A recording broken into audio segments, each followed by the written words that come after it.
Do you remember when there was pretty genuine bipartisan support in this country for the idea of closing down the prison at Guantanamo? Do you remember that? A few years ago, everyone basically agreed that Guantanamo needed to be shut down. Barack Obama was in favor of that. John McCain was in favor of that. George W. Bush was in favor of that.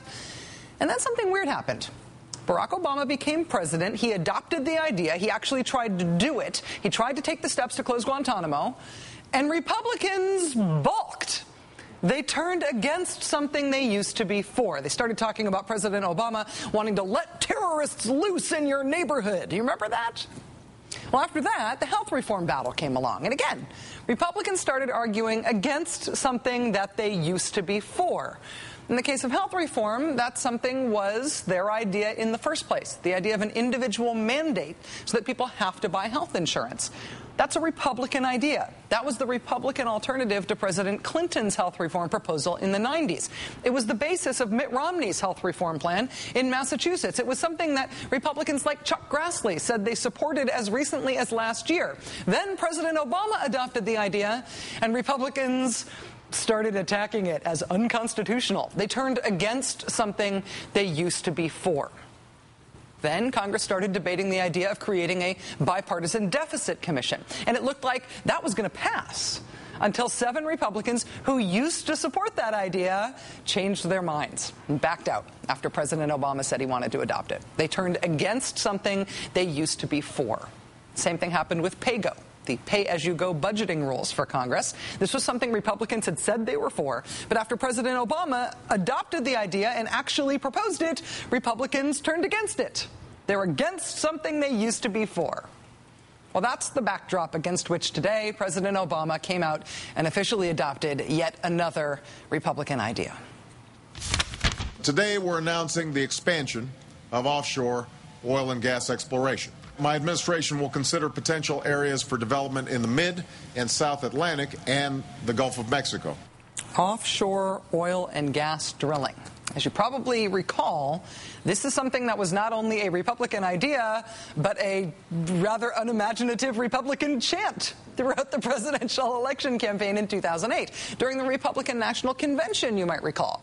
You would have been forgiven for thinking that John McCain was running solely on a drill now platform. The right course is the one championed by Ronald Reagan 30 years ago and by John McCain and Sarah Palin today. The immediate drilling for more oil off our shores. He'll do it with an all-of-the-above approach, including nuclear power, and yes, offshore oil drilling. Drill, baby, drill. Drill, baby, drill. We will drill new wells offshore, and we'll drill them now. Let me make it very clear. Drill, baby, drill, and drill now. Now that President Obama has come out in favor of that, what do you think the Republican response is? Well, naturally, the top Republican in the House, John Boehner, blasted the idea, saying, quote, "The Obama administration continues to defy the will of the American people." John Boehner saying that even though the president's in favor of offshore drilling now, he's obviously not in favor of it enough. The number 3 House Republican, Mike Pence, also blasted the decision today, saying the president's announcement today is a smokescreen. Unfortunately, this is yet another feeble attempt to gain votes for the president's national energy tax bill that is languishing in the Senate. Now, not all Republicans have reacted like this today. The president appears to have bamboozled Republicans a little bit, actually, by giving them what they said they wanted. Alongside the negative reactions from people like John Boehner and Mike Pence came mildly positive statements from Senate Minority Leader Mitch McConnell, Senator Lindsey Graham, Senator John McCain, and even Senator James Inhofe. But man does not govern by press release alone. The real question is whether Obama's big concession to Republicans on policy means that he will actually get Republican votes for his energy bill. The White House obviously hopes that will be the case. In leaking this news to the New York Times last night, administration officials who did not want to be named said that the announcement today was intended to, among other things, win political support for comprehensive energy and climate legislation. Democratic Senator John Kerry, whose job is to get that legislation through the Senate, tried to be optimistic about this today as well. His office saying, quote, "In the difficult work of putting together a 60-vote coalition, Senator Kerry has put aside his own longtime policy objections and has been willing to explore potential energy sources off our coasts." Here's the question, though. Senator Kerry and President Obama willing to put away their longtime stated objections to this Republican idea. In exchange for what? Last month, President Obama gave in to another Republican energy demand, cleared the way for more nuclear power plants to be built in this country. In exchange for what? It's one thing to be willing to compromise on specific things in order to make a bill good enough to pass. But that only makes sense if you are getting something in exchange for making that bill less perfect. What are President Obama and Democrats getting here exactly?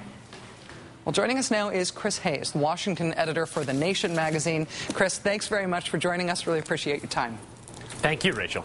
So in health reform, Democrats took stuff like single payer off the table before the negotiations really even began.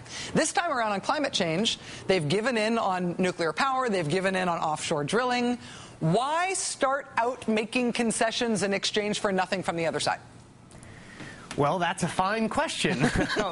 I'm sort of with you on this. I mean, I think the most charitable interpretation possible is that the president is a real believer in honest negotiation, and time again, he is going to try to will that to be the case, will those to be the facts of the matter, that he is dealing in a situation of honest, good faith negotiation, and so as to deal in that situation, he acts as if those conditions obtained, and he gives good faith concessions up front, expecting that somehow the magical negotiation fairy will show up and prompt the Republicans to similarly act in good faith. So far, that has never been reciprocated, but, you know, I think that's the most charitable interpretation. The other interpretation is just, you know, poor politics and malpractice.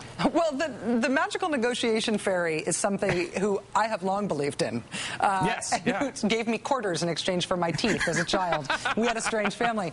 You settled the price. It would make sense to be doing this way if it hadn't worked out so poorly in health reform. I mean, surely health reform passed, right? And that's the bottom line, and that's maybe all they care about. But the Democrats spent months, they spent essentially an entire year chasing Republican votes and watering down the bill, and they ended up having to put the bill together with only Democratic support in the end anyway, having done a ton of work, wasted a ton of time, and lost a lot of support from their base in doing so. Isn't that the lesson from health reform? Well, you and I think that's a lesson. And in fact, I think the lesson of healthcare reform is go with reconciliation and use it from the beginning. I mean, cap and trade is a revenue bill. I mean, most of it can be done through reconciliation. And the lesson was that when you go through reconciliation, all of a sudden you have 8 votes to play with. I will say this in their favor. In this case, if you're not going to do reconciliation, it's a 59-vote scenario. It's not the 60-vote pre-Brown universe. And unlike healthcare reform, you do have Lindsey Graham, who's a co-signer on the legislation currently. And that is a big difference. There was never any Republican, and now I don't know if when push comes to shove, Lindsey Graham's going to be voting for this thing, but there was never any Republican similarly headlining healthcare reform. And so they can make a plausible case there's more of an area for bipartisan cooperation here. Bipartisan cooperation. Talk about a magical fairy. Bipartisan cooperation here. I mean, the Republican response to this today was all over the map. You know, John Boehner slamming President Obama for defying the will of the people. Right. Those moderately positive statements from McConnell and Graham and from John McCain. Do you think that the strategy makes sense at all if Republicans ultimately don't vote for this, if this doesn't produce a Lindsey Graham vote? Is there some broader way in which this is the way the president wants to look to the American people and he wants to make Republicans look unreasonable?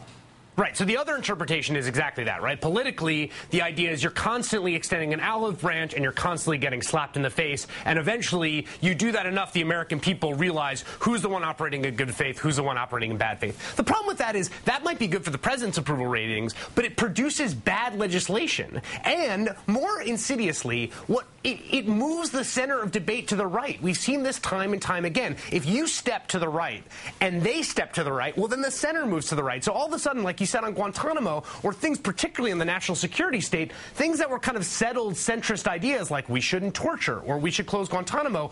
In trying to kind of move towards them, you've shifted the parameters of the conversation over. And I think, what we ended up with was a kind of center-right healthcare bill, Romney care essentially for the whole United States.